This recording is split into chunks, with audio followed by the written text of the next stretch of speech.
Guys, welcome back to my channel. কেমন আছো সবাই? আশা করি ভালো আছো, আমিও ভালো আছি। আজকে দেখো আমাদের ঘরে পুজো, সেজন্য স্নান টান করে এখন খিচুড়ি বানাচ্ছি। সো দেখতে থাকো গাইস। এই যে দেখো গাইস, পুজোর জন্য প্রস্তুতি চলছে।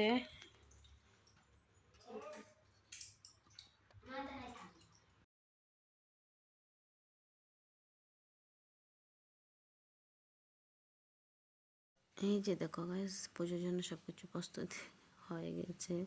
ফল টল কেটে সবগুলো প্রসাদও হয়ে গেছে। এখানে পুজোটাও দিয়ে দিয়েছি, মনসা পূজা দিয়েছি গাইস। স্বপ্নে দেখেছিলাম সেজন্য দিয়েছি। আর দেখো এখানে নারায়ণের ভোগও সাজিয়ে দিলাম। আর এই যে মনসার ঘরটা বসি, আর প্রসাদ সবাই খাচ্ছে। লাস্টের দিকে আমার মনাকে খাওয়াচ্ছিলাম, তো বলছি ওকে হাত দিয়ে খাওয়া। ও আমাকে হাত দিয়ে মানে ওর মিষ্টি মাকে হাত দিয়ে খাইয়ে দিচ্ছে। তো আজকের জন্য এতটুকু, বাবাই।